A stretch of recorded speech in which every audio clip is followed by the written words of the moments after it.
Good day, everyone. We are the students from Kingsville Advanced School Incorporated and Senior High School Department. In this presentation, we are going to tackle one of the most common and most destructive natural disasters on Earth, the flood, disaster readiness and risk reduction. So let me ask you first, what is flood? Flood is the overflowing of water on land. It is usually due to a heavy rainfall or a river overflow that causes the excess water to inundate from the riverbed into the land. The frequency and the intensity of floods often increases due to the environmental changes made by humans. Flooding is one of the most serious and widespread natural disasters because of the devastating consequences it has on people's lives and properties in the affected places. So what causes floods? Excessive rainfall. One of the major causes of flooding is due to heavy rainfall, especially in areas near rivers or areas with poor drainage system. River overflow.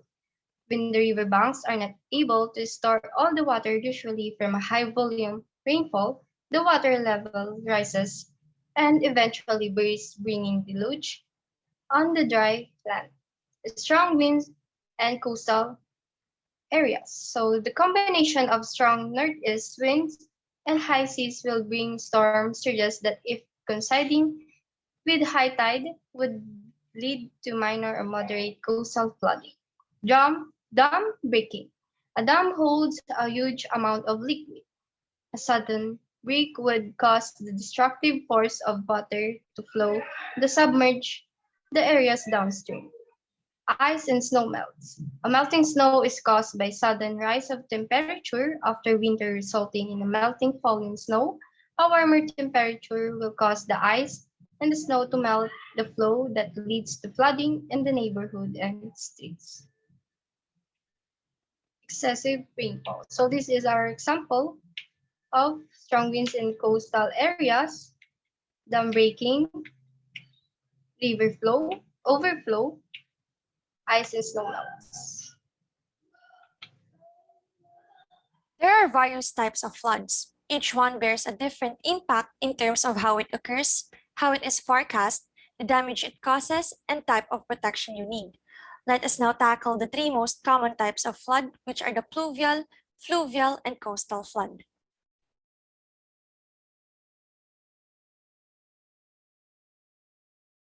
The pluvial flood is caused by heavy rainfall, resulting in water overflowing over streets and neighboring structures.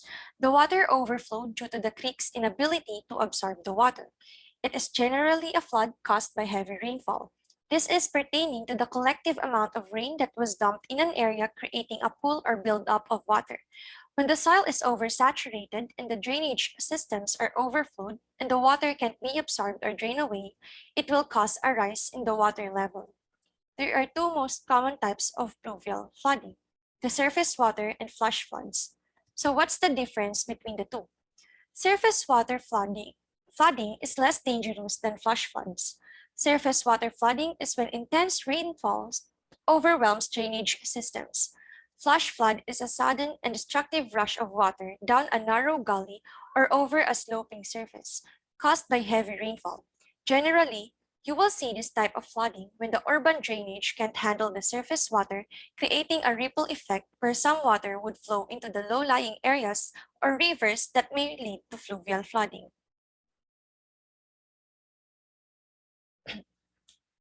But what is fluvial flood or river floods? This type of flood occurs when the water banks accumulate a significant amount of water, causing it to rise and overflow onto the surrounding areas. It occurs when an excessive rainfall causes a river to exceed its capacity, or the surface runoff washes into the river, causing it to breach the riverbank.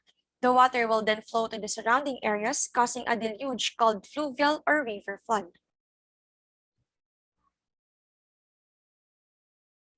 Lastly is the coastal flood or storm surge. A storm surge is a rise in sea level that occurs during tropical cyclones, intense storms, also known as typhoons or hurricanes. The storms produce strong winds that push the water into shore, which can lead to flooding. Coastal flood, as the word implies, occurs in area near the coast of sea, ocean, or other large body of water. It is typically the result of extreme tidal conditions caused by severe weather. It is also produced when winds from hurricanes push water onshore, leading to a coastal flooding or post threat associated with tropical storm.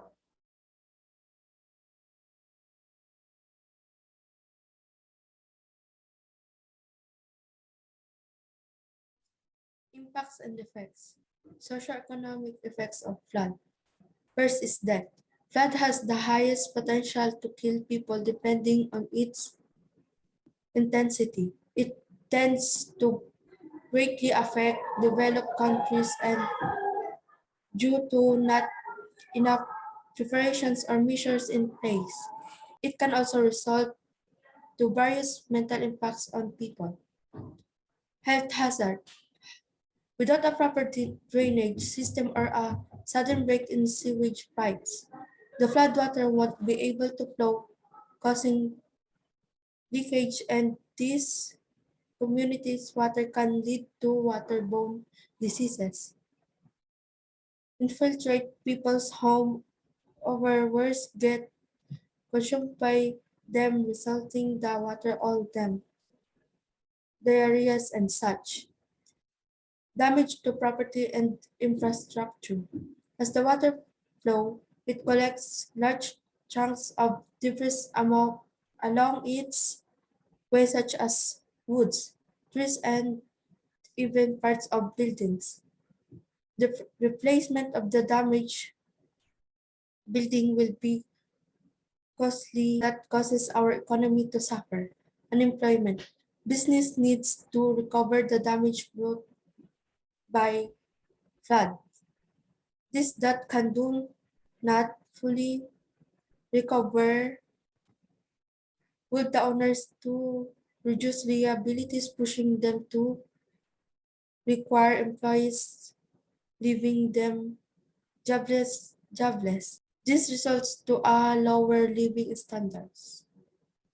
Environmental effects of flood. Erosion. Floods can result in change of physical landscape. It can cover massive erosions, especially to places where deforestation often happens. Materials or debris being dislocated or transported over the ground also results to erosion. Destruction of ecosystem. When the water floods form, the water may get polluted by pesticides, and this water will be brought to river channels that will kill marine creatures living in that river high of flood.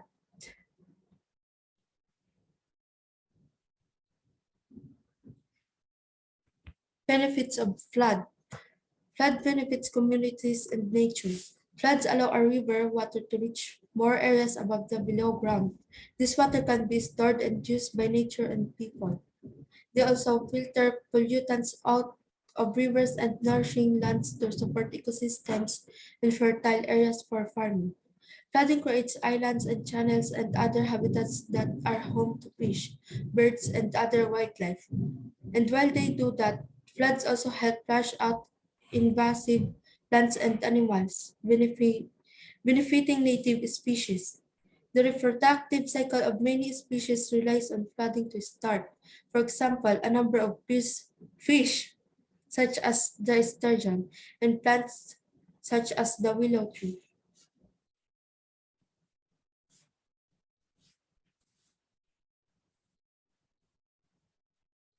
Floods also benefit recharging water resources, agriculture, and fishery. Floods are natural hydrologic process and provide variable river flows and are intermittent source of freshwater supply and recharging groundwater. They are an important source for restocking local man-made water sources such as ponds, dams, and irrigation. Agriculture. Floodwaters carry nutrients and sediments which are deposited on floodplains, enriching the soil. Rice paddies are flooded deliberately to take advantage of this natural fertilization process. Fishery. A river basin is an ecological unit interconnecting upstream spawning habitats with downstream rearing habitats for a variety of species and other aquatic systems. Seasonal habitats on the floodplain created by variable flow regimes are essential for various stages of the life cycle of species.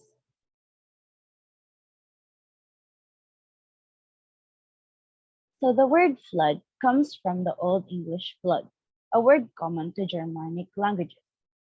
Increased rainfall and extreme weather events as a result of climate change exacerbate the severity of other causes of flooding, resulting in more intense floods and a higher flood risk. As for the analysis of flood information, a series of annual maximum flow rates in a stream reach can be analyzed statistically to estimate the 100-year flood and floods of other recurrence intervals there. Similar estimates from many sites in a hydrologically similar region can be related to measurable characteristics of each drainage basin to allow indirect estimation of flood recurrence intervals for stream reaches without sufficient data for direct analysis. In the Philippines, there are 10 most flooded cities. First is Cavite. One of the highest floods reported in this province was in August 2013. According to the news, the incessant rainfalls from the upland, Mendez and Tagaytay, and the lowlands high tides caused a surprisingly fast rising in water levels. Kamanava. Kamanava is the shortened name of the four cities, Caloocan, Malabon, Navotas, and Valenzuela. Since these cities share the same river system, it's inevitable that when the rainy season comes, or just heavy rain in general, all four cities have to deal with flooding. The Kamanava Flood Control Project first came up in 1997. It was expected to be finished in 2007, but was then postponed and published in 2009. However, until now, it seems like this project is more of a burden than a helpful government scheme. Parañaque. In the rainy season, it is pretty common for Parañaque to endure heavy rains for a long period. Therefore, the level of the floodwaters in Parañaque can sometimes go up to your waist. The good news is, to cope with constant floodings, a flood control program and several other measures have been implemented by the Parañaque. Makati. Makati is a long-time well-known city for its rapid urbanization and urban jungles. However, this city is also the top-rated city in the list of flood-prone areas in the Philippines since it is located near the Pasig River. Constant floodings have become a notorious natural trait of Manila. While not every area of Manila is flood-prone, most parts of the city have inevitably encountered heavy floods during the rainy season. Heavy rain, rapid industrialization waste, and large amount of garbage that was stuck in the center waterways are some of the causes of flooding in Manila. Looking at Mandaluyong's map, it's no wonder that the city is notably flood-prone. In the south, there's the Pasig River. In the southeast is Laguna de Bay. In the west is Manila Bay, and the San Juan River is in the northwest of the city. Basically, Mandaluyong is surrounded by a variety of water. Abra. The overall topography of Abra is the main reason why this region is constantly flooded. Abra is located near the Abra River and has many lowland areas such as Manabu, Bukay, La Paz, Pilar, Langiden, San Juan, Daguyoman, Dolores, and many more. As a result, heavy rainfall can easily form damaging floods in these parts of the province. Surigao del Sur. One of the most notable cases of floods in this region was in January 2015.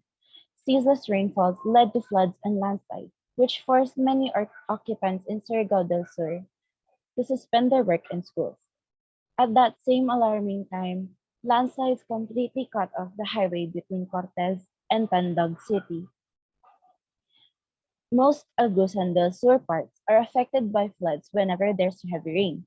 From Prosperidad, La Paz, Las Nieves, Bayugan City, Esperanza, Talocogon, Tudloreto, San Luis, San Francisco, Bunawan, and Patinay.